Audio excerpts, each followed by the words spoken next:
مسجد میں داخل ہوا کریں یاد فرما کر اعتکاف کی نیت ضرور کر لیا کریں، اس سے ہمیں دیگر عبادتوں کے ساتھ ساتھ اعتکاف کا ثواب بھی ملتا رہے گا۔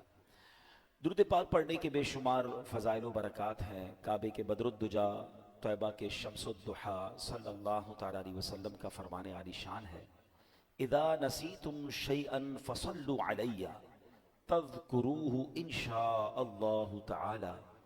آقا فرماتے جب تم کوئی چیز بھول جاؤ تو مجھ پر درود پاک پڑھو، انشاءاللہ کریم وہ بات یاد آ جائے گی۔ کمال ہے درود پاک بھی، کتنی برکتیں ہیں۔ یعنی ایسا لگتا ہے کہ ہر پرابلم کا سولیوشن درود پاک میں۔ بعض اوقات ہوتا ہے ہمیں کوئی بات کرنی ہوتی ہے، اچانک بھول جاتے ہیں، یار پتہ نہیں کیا کہنا تھا، اچھا کوئی چیز رکھ کے بھول جاتے ہیں، نہیں مل رہی ہوتی، تو درود پاک کی برکت سے انشاءاللہ وہ بات بھی یاد آ جائے گی، وہ بھولی ہوئی چیز بھی انشاءاللہ مل جائے گی۔ اور سبحان اللہ، درود پاک کی وہ فضیلت جو میں کوشش کرتا ہوں ہر جمعے ہر بار ہی بیان کروں جب جب مجھے موقع ملے، کہ نبی پاک علیہ الصلوۃ والسلام فرماتے ہیں، جس کا مضمون ہے کہ جو کوئی شخص مجھ پر 200 بار درود پاک پڑھے جمعہ کے دن، اللہ کریم اس کے 200 برس کے گناہ معاف فرما دیتا ہے۔ تو ہمیں چاہیے کہ جمعہ کے دن اسپیشلی کثرت کے ساتھ درود پاک پڑھتے رہا کریں۔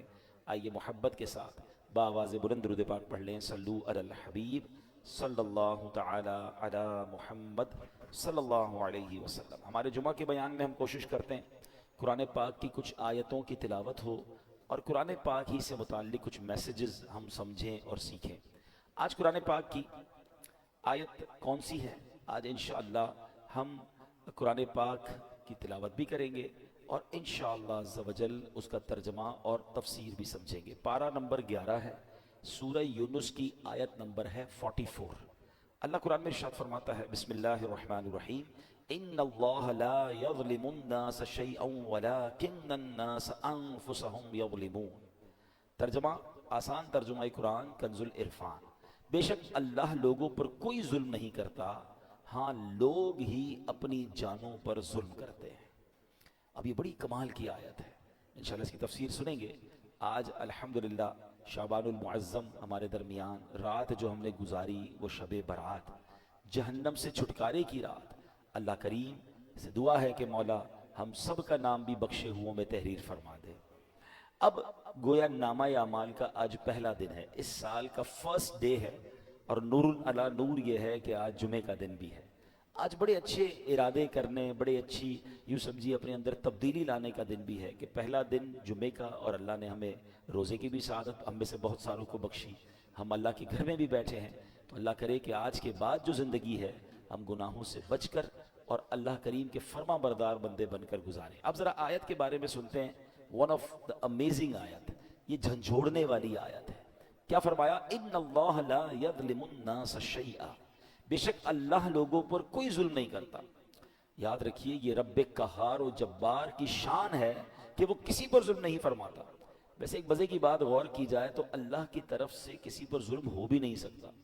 مثال کے طور پہ اگر کسی کے پاس کوئی گاڑی ہے، کوئی موٹر سائیکل ہے، یا گھر کا کوئی سامان ہے جس کا وہ خود مالک ہے، اور اس سامان کو وہ توڑ دے، وہ جلا دے، تو کیا اس نے ظلم کیا؟ اس کی چیز تھی، وہ اس نے کر دیا، مالک بھی وہی تھا نا۔ تو سمجھانے کے لیے کہہ رہا ہوں، پوری دنیا کا خالق و مالک کون ہے؟ ذرہ ذرہ اللہ کا ہے نا، اس کی مرضی، وہ جس چیز کے ساتھ جو بھی کرے وہ بھی تو ظلم نہیں ہے نا۔ اس کا جب مالک ہی وہی ہے، اس کا خالق وہی ہے، اس کا یوں سمجھیے سب کچھ اسی کا ہے، تو بھائی جس کا سب کچھ ہو، اس کی مرضی، وہ جو چاہے کرے، وہ ظلم کہاں سے ہو گیا؟ مگر سبحان اللہ اس کی شان کریمی دیکھیں کہ اس نے سبحان اللہ اپنی ذات پر، اپنی رحمت پر یہ مقرر فرما لیا کہ کسی بھی شخص کو بے قصور سزا نہیں دی جائے گی۔ لیکن ایک بات یاد رکھیے، حدیث پاک میں آتا ہے اگر اللہ پاک اولین و آخرین سب لوگوں کو جہنم میں ڈال دے تب بھی یہ ظلم نہیں ہے، وہ خالق ہے نا۔ لیکن اس نے اپنی رحمت کے ذمے پر کیا لیا کہ کسی بھی شخص کو بے قصور سزا نہیں دی جائے گی۔ اللہ قرآن میں فرماتا ہے ان اللہ لا یظلم الناس شیئا، بے شک اللہ لوگوں پر کوئی ظلم نہیں کرتا۔ یعنی اللہ پاک کسی بھی شخص کو بے قصور سزا نہیں دیتا، وہ تو انتہائی مہربان رحم والا ہے، وہ ہمیشہ اپنے بندوں پر عطائیں ہی فرماتا ہے۔ دیکھیں نا، کل شب برات گزاری ہے، ہم نے کیا سنا کہ قبیلہ بنی کلب کی بکریوں کے بالوں کی تعداد کے مطابق اللہ پاک لوگوں کو جہنم سے آزاد فرماتا ہے۔ رمضان آتا ہے روزانہ افطار کے وقت 10 لاکھ گناہ گاروں کو جہنم سے آزاد فرماتا ہے. شب قدر آتی ہے، ایک رات 1000 مہینوں سے بہتر رات ہے. چاند رات عید کی آتی ہے جسے لیلۃ الجائزہ کہتے ہیں. فرمایا پورے رمضان میں جتنے بخشے اللہ اس عوام کی تعداد کے مطابق ایک رات میں بخشش فرما دیتا ہے. اس کا مطلب یہ بار بار کیوں ہو رہا ہے؟ جمعے کا دن آتا ہے، ہر جمعہ ایک نیکی 70 نیکیوں کے برابر ہو جاتی ہے. جمعے کے دن ہر گھڑی بخشش کے پروانے تقسیم کیے جاتے ہیں. وہ تو رحمان ہے، وہ تو رحیم ہے، وہ چاہتا ہے ہم بخشے جائیں. اب یہ بندہ ہے جو اس بخشش کے راستے کو چھوڑ کر، اس رحمت کے راستے کو چھوڑ کر خود اپنے اوپر مصیبت ڈال دیتا ہے. وہ تو رحمان ہم پر رحمت فرمانا چاہتا ہے. اب سوال یہ پیدا ہوتا ہے کہ اگر اللہ پاک رحم ہی فرماتا ہے، کرم فرماتا ہے، تو پھر یہ دکھ، پریشانیاں، تکلیفیں جو آتی ہیں، پچھلی امتوں پر عذاب بھی آئے، پھر یہ سب کیسے؟ تو اگلا جز اس آیت کا کیا پڑھا ہم نے؟ وَلَكِنَّ النَّاسَ أَنفُسَهُمْ يَظْلِمُونَ. ہاں، لوگ ہی اپنی جانوں پر ظلم کرتے ہیں. واٹ ایور جو ہم پر آتا ہے نا، وہ ایکچولی ہماری وجہ سے آتا ہے. ہم خود اپنے اوپر یہ آفتیں لا رہے ہوتے ہیں.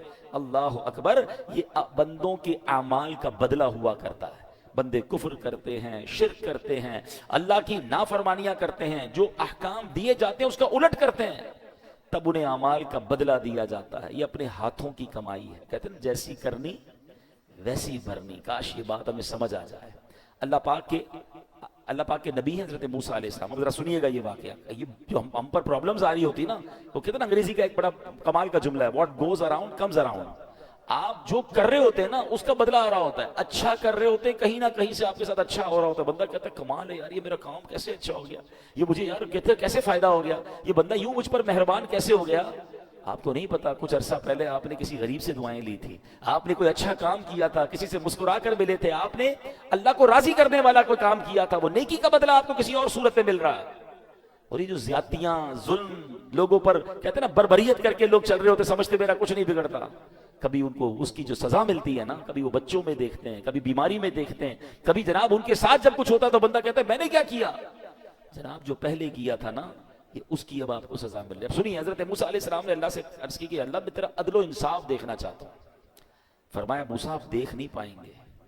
ہے نا عجیب بات، عدل و انصاف نہیں دیکھ پائیں گے. کہا یا اللہ میں دکھا دے مولا، میں دیکھنا چاہتا ہوں، میں تیری قدرت کے نظارہ دیکھنا چاہتا ہوں. میں اس بات پر قدرت رکھتا ہوں کہ میں عدل و انصاف دیکھوں گا. تو اللہ نے فرمایا ٹھیک ہے، پھر فلاں دریا کے کنارے جا کر کہیں چھپ جائیے. آپ گئے اس دریا کے کنارے اور ہائیڈ ہو گئے، چھپ گئے کہ دیکھیں ماجرا کیا ہے. اب آپ نے دیکھا کہ تھوڑی دیر میں ایک شخص، امیر شخص آیا، گھوڑے پر سوار تھا، دریا پر آیا اور دریا کے پاس اس نے ہاتھ منہ دھویا اور اس کے پاس ایک تھیلا تھا مال سے بھرا ہوا، پیسوں سے بھرا ہوا. اس نے رکھا اور منہ ہاتھ دھویا، فریش ہوا اور گھوڑے پہ بیٹھ کے چلا گیا. اپنا وہ تھیلا جو ہے وہ دریا کے کنارے بھول گیا.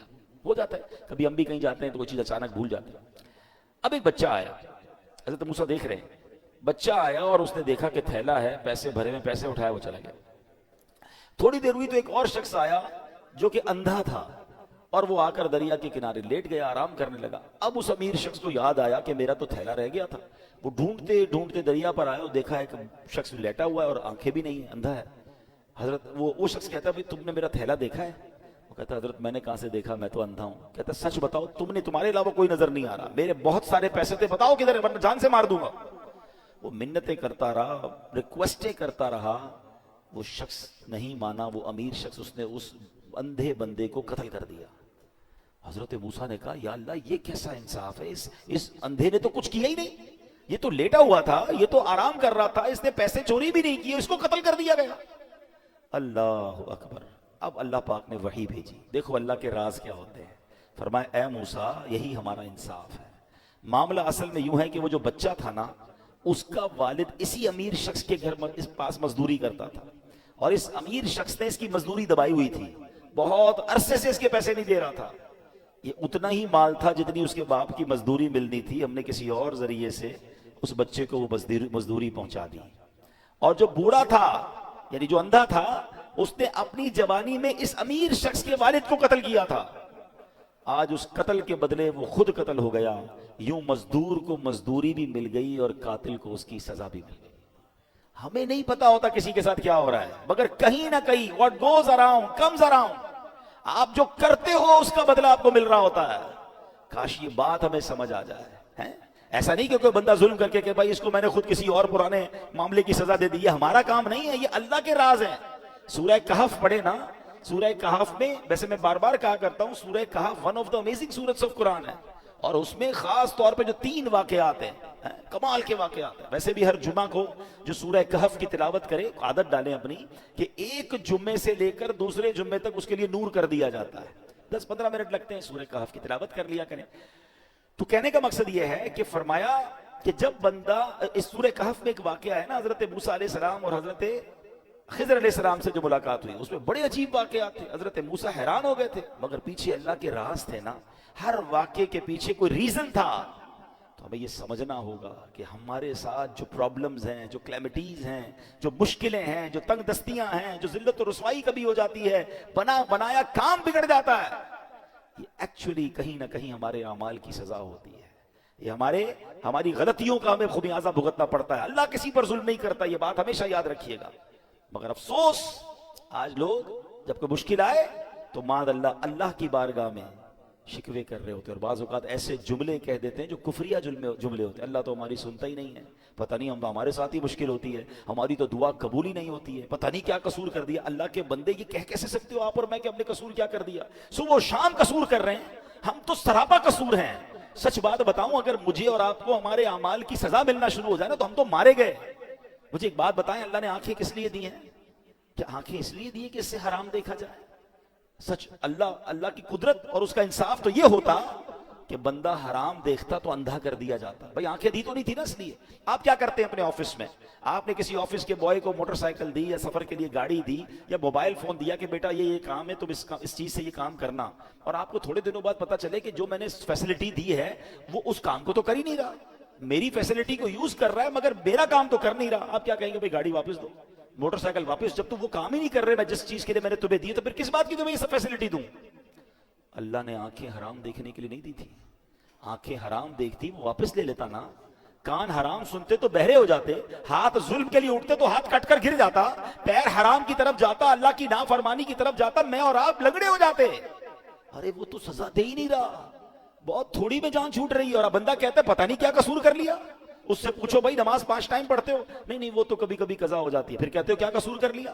مطلب ہمارا تو دن رات قصور میں ہے۔ پھر یہ جملہ کیسے زبان پر آتا ہے؟ شکوہ نہیں، وین ایور کوئی پرابلم آئے اپنے آپ کو ریئلائز، اسکین کرنا شروع کر دو کہ کیا غلطی ہو گئی بھائی، کیا مشکل ہو گئی، میں نے ایسا کیا کر دیا، فوراً توبہ، فوراً استغفار، فوراً اللہ کی طرف رجوع کریں۔ پھر دیکھیں انشاءاللہ رحمتوں کے دروازے پھر کھل جائیں گے۔ اللہ اکبر۔ ایک بار مسلمانوں کے پہلے خلیفہ حضرت ابو بکر صدیق رضی اللہ تعالیٰ عنہ نے بارگاہ رسالت میں عرض کی اسی آیت سے متعلق، وَمَن يَعْمَلْ سَوَاءً يُجْزَ بِهِ، اللہ پاک قرآن میں فرماتا ہے جو کوئی برائی کرے گا اسے اس کا بدلہ دیا جائے گا۔ تو حضرت ابو بکر نے کہا حضور ذرا یہ آیت کے بارے میں بتائیں، اس کا مطلب کیا ہے؟ تو نبی پاک نے فرمایا غفر اللہ لکا یا ابا بکرن، اے ابو بکر اللہ پاک تیری بخشش فرمائے، الست تمرد الست تنصب الست تحزن الست تصیبک اللاواء، فرمایا اے ابو بکر کیا لوگ بیمار نہیں ہوتے؟ کیا انہیں رنج نہیں پہنچتا؟ کیا وہ غمگین نہیں ہوتے؟ کیا پریشانیاں نہیں آتی؟ عرض کیا کیوں نہیں، اس تو سب کچھ ہوتا ہے۔ فرمایا فہوا ما تجزون بہ، پس یہ ان کے اعمال ہی کا تو بدلہ ہے۔ یہ جو بیماری آئی، ٹینشن آئی، غم آیا، خوف آیا، کاش ہم یہ بات سمجھ جائیں۔ میرے پیارے اسلامی بھائیوں، اب ذرا ایک بڑی کمال کی حدیث ہے، جمعہ کا خطبہ آج بھی آپ سنیں گے، تقریباً ہر جمعہ کے خطبے میں یہ حدیث ہم سنتے ہیں، بس اللہ کرے ہم سمجھنے والے بنے، میسج لینے والے بنے۔ کیا حدیث پاک ہے؟ نبی پاک علیہ الصلوۃ والسلام فرماتے ہیں البر لا یبلا، نیکی کبھی پرانی نہیں ہوتی، والذنب لا ینسا، گناہ بھلایا نہیں جاتا، والدیان لا یموت، اور بدلہ دینے والی ذات یعنی جس نے ڈیسیشن کرنا ہے، جس نے اعمال کا فیصلہ کرنا ہے، اسے موت نہیں آتی۔ میں اور آپ نیکی کر کے بھول جاتے ہیں مگر نیکی باقی رہتی ہے، میں اور آپ گناہ کر کے بھول جاتے ہیں مگر گناہ بھی بھلایا نہیں جاتا، وہ بھی لکھا ہوا ہے، اور ایک دن آئے گا جب ڈیسیشن لیا جائے گا، اور جس نے ڈیسیشن لینا ہے، جس نے فیصلہ کرنا ہے، والدیان لا یموت، بدلہ دینے والی ذات یعنی اللہ کو موت نہیں آتی۔ مگر اس حدیث کا جو اگلا پارٹ ہے نا، وہ ہمارا ٹاپک یہی ہے، اعمل ما شئت کما تدین تدان، اللہ کے نبی فرماتے ہیں جیسا کرو گے جو چاہو کرو، اعمل ما شئت، جو دل چاہتا کرو، کما تدین تدان، پھر جیسی کرو گے نا ویسا ہی اس کا اجر پاؤ گے، ویسا ہی اس کا بدلہ ملنا، ٹٹ فار ٹٹ ہے نا، جیسی کرنی ویسی بھرنی. وہ کہتے ہیں نا فارسی شاعر, گندم ز گندم جو ز جو از مکافات عمل غافل مشو. کہتے ہیں گندم بیج کر گندم ہی کاٹو گے, جو جب ڈالو گے بیج تو جو ہی کاٹو گے. دنیا میں مکافات عمل ہیں, یعنی جیسی کرنی ویسی بھرنی والا قانون جاری ہے, اس سے غفلت مت کرو. ہاں کریں غلط کام اور کہتے ہیں بھائی جنت میں جانا ہے, آپ پہلے غلط کام تو چھوڑے نا, حرام کو تو چھوڑیں. سیدی اعلیٰ حضرت بڑا کمال کا شعر لکھتے ہیں, آپ فرماتے کام زندہ کے کیے اور ہمیں. زندہ کہتے ہیں جیل, یہاں مراد کیا جہنم. کام کدھر کے کیے جانے کے, جہنم میں جانے کے. کام زندہ کے کیے اور ہمیں شوق گلزار ہے کیا ہونا ہے. شوق جنت میں جانے کا ہے, کام جہنم میں جانے والے کرنے. اب خود بتائیں نا ایسا کیسے ہوگا. ہمیں کام جنت والے کر کے پھر اللہ سے دعا کرنی, اللہ قبول کر لے تاکہ ہمیں بھی تیری جنت مل جائے. تو اے میرے پیارے اسلامی بھائیو, یاد رکھیے جیسا میں نے کہا نا, ہمیں پتہ نہیں ہوتا کسی کے ساتھ زیادتی, کسی کے ساتھ ایسا عمل جو ہمیں کس طرح آ کر ستاتا ہے, پھر کس طرح تکلیف آتی ہے. امام زہبی رحمۃ اللہ تعالی لکھتے ہیں کسی بزرگ نے ایک شخص کو دیکھا, اس کا کاندھے سے بازو کٹا ہوا تھا اور وہ آواز لگا رہا تھا, جس نے مجھے دیکھا وہ ہرگز کسی پر ظلم نہ کرے. لوگوں نے پوچھا ایسا کیا ہوا تمہارے ساتھ؟ وہ کیا کہتا ہے, کہتا ہے میرا معاملہ بڑا عجیب و غریب ہے. کتابوں میں لکھا کہ وہ ٹیکس وصول کرنے والا یا جس طرح کوتوال ہوتا ہے افسر تھا. ایک بار مچھیرے کے پاس گیا, مچھلی کی دکان تھی, مچھیرے مچھلی بیچ رہے تھے. اس نے دیکھا بڑی فریش مچھلی تھی, کہا کتنے کی دو گے؟ مچھلی دکھاؤ ذرا. اس نے مچھلی دکھائی, 500 روپے کی. کہتا کبھی ہم نے بھی پیسے دیے ہیں. مچھلی لی اور چل پڑا. وہ چیختا رہ گیا, بھائی جان میرے بچوں کی روزی ہے, میں تو اتنا ہی کماتا ہوں, مہربانی کروں. کہا جاؤ ادھر سے. کہتا ہے میں نے اس بیچارے کے ساتھ زیادتی کی اور چل پڑا. جیسے چل پڑا تو وہ مچھلی اتنی فریش تھی کہ پھڑک رہی تھی, تو اس مچھلی نے میرے انگوٹھے پہ کاٹ لیا. گھر آیا, بیوی کو کہا مچھلی بناؤ, آج بڑی شاندار فریش مچھلی لایا ہوں. بستر پر لیٹا تو انگوٹھے میں درد, بڑا شدید درد, لال ہو گیا پورا انگوٹھا. گھر کے قریب ہی ایک ڈاکٹر جاننے والا تھا, گیا اس کے پاس, کہا بھائی دیکھو یہ انگوٹھے میں کیا ہوا ہے. کہتا تمہارے انگوٹھے میں تو زہر پھیل گیا ہے, فوراً فیصلہ کرو, یا تو انگوٹھا ابھی ابھی کاٹ لو ورنہ پورے ہاتھ میں پھیل جائے گا. کہتا میں مرتا کیا نہ کرتا, روتے روتے انگوٹھا کٹوایا, پٹی بندھوائی. گھر آیا تو بیوی نے کہا مچھلی کا نہیں کھانی مجھے مچھلی, میرا انگوٹھا ہی کٹ گیا. تھوڑی دیر ہوئی تو پورا ہاتھ میں درد, پوری ہتھیلی لال, سوجنے لگ گئی. پھر گیا ڈاکٹر کے پاس, تم نے تو کہا تھا انگوٹھا کٹواؤ ہاتھ بچ جائے گا, یہ کیا ہوا؟ کہتا دیر ہو گئی تھی, ہاتھ میں زہر پھیل گیا, جلدی فیصلہ کرو ورنہ یہ ہتھیلی بھی کٹ جائے گی, یہ پورے ہاتھ میں پھیل جائے گا, ہتھیلی کاٹو. کہتا میں نے ہتھیلی کٹوائی. تھوڑی دیر ہوئی, رات کو سویا تو پورے بازو میں درد, پورا بازو لال, تکلیف سے چیخے مارنے لگا. پھر گیا ڈاکٹر کے پاس, ڈاکٹر نے کہا اب تو پورا ہاتھ جو ہے وہ تمہارا سوج گیا ہے, جسم پورا کٹنا پڑے گا, اب جلدی فیصلہ کرو, ہاتھ کاٹو. اس کا ایک دوست بھی تھا, وہ دوست کہتا ہے یار یہ بتاؤ تمہارے ساتھ کوئی آج نیا معاملہ تو نہیں ہوا, کوئی یونیک بات, کوئی ہٹ کے کوئی کام کیا ہے تم نے؟ کہتے ہاں آج میں نے ایک مچھیرے کا حق دبایا ہے. وہ غریب چیختا رہ گیا, میں اس کی مچھلی لے کر آ گیا. کہ جلدی چلو اس کے پاس, معافی مانگ لو ورنہ ایک ایک کر کے تیرا پورا جسم کٹ جائے گا. وہ دونوں دوست رات مچھیروں کی بستی میں گئے, پٹیاں بندھی ہوئی, تکلیف سے چیخ رہا ہے, اور مچھیرے کی بستی میں جا کر ایک ایک گھر پر, ایک ایک جھونکڑی پر ڈھونڈتے رہے, کدھر ہے وہ مچھیرا. آخر وہ مچھیرا ملا. وہ کہتے ہیں نا غریب کا دل بھی بڑا ہوتا ہے. وہ جیسے ہی اس کو دیکھا, یہ کوتوال یا جو بھی افسر تھا اس کے قدموں میں گرا, کہا بھائی مجھے معاف کر دو, تمہاری ایک مچھلی لے کر گیا, آج تو پورا ہاتھ ہی میرا کٹ گیا. جب اس نے اس کا یہ حال دیکھا تو اس کو معاف کر دیا. جب معاف کر دیا نا, تو اس افسر کا جو دوست تھا اس نے مچھیرے سے پوچھا کہ ایک بات تو بتاؤ, جب یہ تمہاری مچھلی لے کر چلا گیا تھا تم نے کچھ دعا کی تھی, تم نے کوئی اللہ کو پکارا تھا؟ پتہ ہے وہ مچھیرا کیا کہتا ہے؟ وہ کہتا ہے میں نے اللہ کی بارگاہ میں صرف ایک التجا کی تھی کہ یا اللہ یہ میرا حق لے کر چلا گیا ہے, میں اس سے بدلہ نہیں لے سکتا, مولا تو نے بدلہ لینا ہے, میں کمزور ہوں مالک, یہ مجھے دبا گیا, اے اللہ آج تو نے اپنی قوت دکھانی ہے, تو نے اپنی قدرت دکھانی ہے. اے میرے پیارے اسلامی بھائی, اب بتاؤ ایک مچھلی تھی, چند 100 روپے کی تھی, بندے کا ایک ایک کر کے جسم کٹنا شروع ہو گیا. یہ سوچنا ہوگا مجھے اور آپ کو, آج جو لوگوں پر ظلم کرتے ہیں, آج جو لوگوں کو دباتے ہیں, آج کہتے ہیں میرا کوئی نہیں بگاڑ سکتا, اپنے ملازم کو برا بھلا کہہ رہے ہیں, اپنی فیملی کو برا بھلا کہہ رہے ہیں, جو بندہ غریب اس کو دبا دیتے ہیں. ایک بات یاد رکھنا, میں نے کئی بار اپنے بیان میں ایک جملہ کہا ہے, میں نے پنجاب میں ایک جملہ, پنجاب گیا تھا تو ایک جملہ سیکھا تھا. وہ کہتے ہیں مضبوط آدمی سے نہ ڈرو, ماڑے آدمی سے ڈرو. اچھا مجھے اس وقت تک ماڑے کا مطلب بھی نہیں پتا, میں نے کہا ماڑا کس کو کہتے؟ کہتے ماڑا کہتے کمزور کو. تو میں نے کہا یہ کیوں کہہ رہے ہیں آپ, مضبوط آدمی سے نہ ڈرو کمزور سے ڈرو. وہ کہتے ہیں مضبوط تو اپنا بدلہ تم سے خود لے لے گا، جو ماڑا ہوگا نا کمزور، وہ اللہ کی بارگاہ میں فریاد کرے گا، اور پھر اللہ جب اس کا بدلہ لے گا نا، جب وہ اس ظلم کا تمہارے ساتھ حساب فرمائے گا، پھر ظالم کو چھپنے کی جگہ نہیں ملے گی۔ ایک بات یاد رکھا کریں، جو لوگ یہ کہتے ہوتے ہیں نا میرا کوئی کچھ نہیں بگاڑ سکتا، واقعی وہ تمہارے ساتھ کچھ نہیں کر سکتا، مظلوم غریب بیچارہ وہ کیا کر لے گا، مگر اس کے پاس ایک راستہ ہے، وہ اللہ کو پکارتا ہے، اور جب دل سے پکار جاتی ہے نا مظلوم کی، تو پھر ظالم بچتا نہیں۔ تو اے میرے پیارے اسلامی بھائی، آج جو ہم قرآن کی آیت سن رہے ہیں اور سمجھ رہے ہیں، اس کا مطلب یاد رکھیے گا کہ اللہ کسی پر ظلم نہیں کرتا، بندے ہی اپنے اعمال کی وجہ سے اپنا بیڑا غرق کرتے ہیں، اپنے اوپر سمجھنے آفتوں کو لے کر آتے ہیں۔ کاش یہ بات ہمیں سمجھ آ جائے۔ اے میرے پیارے اسلامی بھائیوں، پچھلی قوموں کو قرآن پڑھے تو پتہ چلے نا، پچھلی قوموں کا ذکر بڑا بریفلی قرآن میں ہوا، بڑا واضح ہوا۔ قوم عاد پر سخت آندھی کا عذاب آیا، جس نے انہیں کھائے ہوئے بھوسے کی طرح ملیا میٹ کر دیا۔ سبب کیا تھا؟ ان کے گناہ تھے۔ قوم سمود پر شدید زلزلے کا عذاب آیا، جس نے انہیں ہمیشہ کے لیے فنا کے گھاٹ اتار دیا، اس کا سبب بھی ان کے گناہ تھے۔ نمرود پر مچھروں کا عذاب بھیجا گیا، اس کا سبب کیا تھا؟ خدائی کا دعویٰ تھا نا، اللہ کی نافرمانی تھی۔ فرعون کے ساتھ کیا ہوا؟ کر و فر، اللہ نے کتنا دیا اسے، اللہ کو ناراض کیا، اللہ نے پانی میں غرق کر دیا، دریا میں غرق کر دیا۔ قارون کے پاس کتنا خزانہ تھا، آج دنیا میں کس کے پاس اتنا خزانہ ہے؟ قرآن کہتا ہے اس کے خزانوں کی چابیاں پوری ایک جماعت اٹھاتی تھی، یعنی اونٹوں کی کتاریں ہوتی تھی جو قارون کے خزانہ نہیں اٹھاتی تھی، اس کے خزانوں کی چابیاں اٹھاتی تھی۔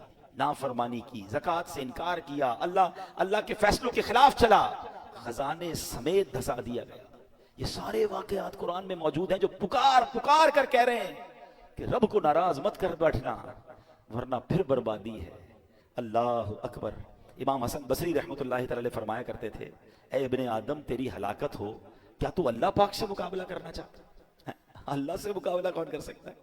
فرمایا ہاں، جس نے اللہ پاک کی نافرمانی کی گویا اس نے اللہ پاک سے جنگ کی، اور اللہ پاک سے جنگ کا نتیجہ کیا ہے؟ تباہی اور بربادی۔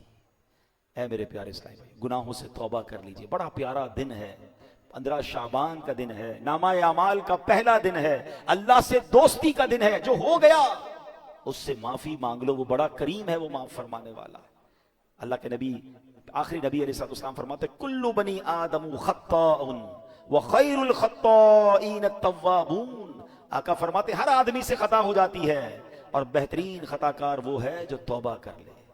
توبہ کرنا، کہتے نا گناہ عادت بن جائے تو توبہ کو دستور بنا لو۔ جیسے ہی گناہ ہونا فوراً نیکی کرنا شروع کر دے، استغفار کرنا شروع کر دے، توبہ کرنا شروع کر دے، تو انشاءاللہ اللہ نے چاہا تو وہ گناہ کی جو نحوست ہے وہ ختم ہو جائے گی۔ اے میرے پیارے اسلامی بھائیوں، ایک بار حضرت عیسیٰ علیہ السلام کے ساتھ کچھ لوگ اپنے حواریوں کے ساتھ، اپنے دوستوں کے ساتھ، ساتھیوں کے ساتھ تشریف فرما تھے۔ ایک بہت ہی خوبصورت حسین و جمیل پرندہ آیا اور آپ کے سامنے زمین پر لوٹ پوٹ ہونے لگ گیا۔ اس نے اپنے آپ کو زمین پر اتنا رگڑا کہ اس کی خال اتر گئی۔ اب وہ سرخ، گنجا اور بدصورت دکھنے لگا۔ پھر وہ پرندہ کیچڑ میں گیا، اس میں لوٹ پوٹ ہونے لگا، تو کیچڑ میں گندا بھی بڑا ہو گیا۔ اور اس کے بعد اس پرندے نے ایک پانی کے تالاب میں چھلانگ لگائی۔ جب وہاں سے باہر نکلا نا تو صاف ستھرا بھی ہو گیا، نئی خال بھی آ گئی، پہلے جیسا خوبصورت بھی ہو گیا۔ حضرت عیسیٰ علیہ السلام نے کیا، اللہ پاک نے، حضرت عیسیٰ علیہ السلام نے جب یہ دیکھا تو اپنے حواریوں سے فرمایا کہ یہ پرندہ تمہاری طرف نشانی بنا کر بھیجا گیا، اٹ از سائن۔ اور فرمایا یہ جو مومن کی مثال ہے نا، مومن جب گناہ کرتا ہے تو گندا ہو جاتا ہے، گرد لگ جاتی ہے، کیچڑ لگ جاتی ہے، اور جب وہ توبہ کرتا ہے تو گناہوں کی سیاہی ایسے دور ہو جاتی ہے کہ وہ پہلے جیسا حسین و جمیل ہو جاتا ہے۔ تو یہ بات یاد رکھیے، جیسے ہی گناہ ہو جائے نا فوراً اللہ کی طرف رجوع، اے اللہ معاف کر دے، اے پروردگار ہو گئی مسٹیک، اب نہیں کروں گا مالک۔ تو اللہ کو توبہ کرنے والا بڑا پسند ہے، اور جب توبہ کرنی ہے اس وقت یہ ارادہ نہ ہو کہ دوبارہ بھی گناہ کروں گا، پلان وہی ہے، پھر توبہ نہیں ہے۔ الندم التوبہ، حدیث کے الفاظ ہے شرمندگی ہی توبہ ہے۔ بندہ پہلے شیم فیل کرے، پھر اس سے وعدہ کرے کہ مولا اب نہیں کروں گا، اور پھر اللہ سے کہے مولا توبہ پر استقامت بھی تو نے دینی ہے، پھر وہ کریم معاف کرنے والا ہے۔ تو اے میرے پیارے اسلامی بھائیوں، ان اللہ یحب التوابین، اللہ قرآن میں فرماتا ہے بے شک اللہ بہت توبہ کرنے والوں سے محبت فرماتا ہے۔ تو ہمیں توبہ کرتے رہنا چاہیے، بلکہ ہو سکے تو صلاۃ التوبہ کی عادت ڈالیں۔ روزانہ رات سونے سے پہلے، ہم گناہگار ہیں، ہم سے ہو جاتا جاتی ہیں خطائیں تو 2 رکعت صلاۃ التوبہ پڑھ لیا کریں. اس کا طریقہ کیا ہے کہ رات کو یا دن میں بھی پڑھیں تو مکروہ وقت نہ ہو, 2 رکعت اس طرح صلاۃ التوبہ پڑھیں کہ اس نیت کے ساتھ 2 رکعتیں پڑھیں کہ اے اللہ ہمارے گناہوں کو معاف فرما, ہم توبہ کرتے ہیں. اور جب سلام پھیر لیں تو ہو سکے تو سجدے میں جا کر یا رب اغفر لی, یا رب اغفر لی, یا رب اغفر لی, اے رب کریم مجھے بخش دے, یہ 3 بار کہہ لیا کرے سجدے کے اندر جا کر جب نماز سے فارغ ہو جائے. اس کے بعد کہ حضرت ابو سعید خدری فرماتے ہیں جو بندہ سجدے کی حالت میں 3 مرتبہ یہ کہے یا رب اغفر لی تو سبحان اللہ جب وہ سر اٹھائے گا تو اس کی مغفرت ہو چکی ہوگی. تو اے میرے پیارے اسلامی بھائیو, توبہ کریں, توبہ اللہ کو بڑی پسند ہے. آج سے توبہ اپنا دستور بنا لیں. ہاں مگر ایک بات یاد رکھیے, یہ جو توبہ کرنی ہے, صلاۃ التسبیح پڑھنی ہے, یہ تو صلاۃ التوبہ پڑھنی ہے یا استغفار پڑھنا ہے, اس سے صغیرہ گناہ معاف ہوتے ہیں. مگر جو کبیرہ گناہ ہے نا, مثلا نماز قضا کرنا یا اللہ نہ کرے کوئی شراب پیتا ہے, کسی کو ناحق تکلیف دیتا ہے, تو اس کے لیے توبہ کرنا بھی ضروری ہے. باقاعدہ توبہ کرنی ہوگی, معافی مانگنی ہوگی اور اس کا ازالہ بھی کرنا ہوگا. کوئی شخص کہے جناب میں نے اب استغفر اللہ کہہ دیا تو نماز قضا بھی معاف ہو گئی. نہیں, نماز جو آپ نے قضا کی, چلے انشاءاللہ اللہ کی رحمت سے اس کا گناہ معاف ہو جائے گا, مگر اس کو قضا کرنی پڑے گی. کسی کا قرض دینا ہے تو صرف توبہ سے معاف نہیں ہوگا, اس کا قرض لوٹانا ہوگا. کسی پر زیادتی کی ہے, کوئی مال دبا لیا ہے, اسے لوٹانا ہوگا. ہاں اللہ کریم اپنی رحمت سے اس غلطی سے جو گناہ ہوا وہ معاف فرمانے والا ہے, تو توبہ بھی کرنی ہے. آج کے بعد ایک نیت کرنے, میں کل سے ایک چیز سوچ رہا ہوں. کل عصر میں میری ایک مسجد میں جانا ہوا, مسجد جیم فل تھی ماشاءاللہ, اور معلومات ملی کہ پورے کراچی میں مساجد عاشقان رسول کی جتنی ہیں سب فل تھی, نوافل پڑھے گئے مغرب کے بعد. پھر میں کل رات الحمدللہ یہاں بھی آیا تھا, ایک اور مسجد میں گیا, ساری مسجدیں ساری رات فل تھی, بہت خوشی ہو رہی تھی. مگر میرے دل میں ایک عجیب سی کیفیت بن رہی تھی کہ یار یہ 15 شعبان کو تو سارے آ گئے, 16 شعبان کو کیا ہوگا؟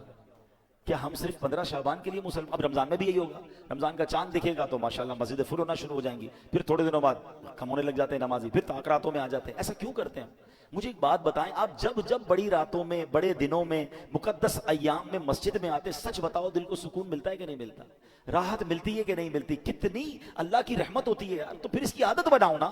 ہم صرف 15 شعبان 14 شعبان کے لیے نمازی کیوں بنتے ہیں؟ اب تو ویسے بھی رمضان آنے والا ہے, اب تو ویسے ہی میرا اور آپ کا نامہ اعمال شروع ہو گیا ہے. تو آج پلیز ویری فرسٹ ڈے, وہ کہتے ہیں نا نیو ایئر ریزولوشن, چلے یہ نیو ایئر تو نہیں ہے مگر نامہ اعمال کا فرسٹ ڈے تو ہے نا. Let's make a beautiful resolution کہ بس آج کے بعد ہماری کوئی نماز قضا نہیں ہوگی, آج کے بعد ہم حرام کاموں سے اپنے آپ کو بچائیں گے. چلے تو صحیح اللہ کے راستے کی طرف ہے. اعمل ما شئت کما تدین تدان, کر لے جو کرنا ہے, جیسی کرے گا ویسی بھرے گا. سنی نا حدیث. تو اب انشاءاللہ جنت میں جانے والے کام کریں نا. اگر کسی سے زیادتی کر بیٹھے تو معافی مانگ لیں, غلطی ہو گئی ہے تو توبہ کر لیں. میرا رب بڑا کریم ہے, وہ معاف کرنے والا ہے. اللہ کریم مجھے اور آپ کو اپنی زندگی میں آج سے بہترین بدلاؤ لانے کی توفیق عطا فرمائے. آمین بجاہ النبی الامین.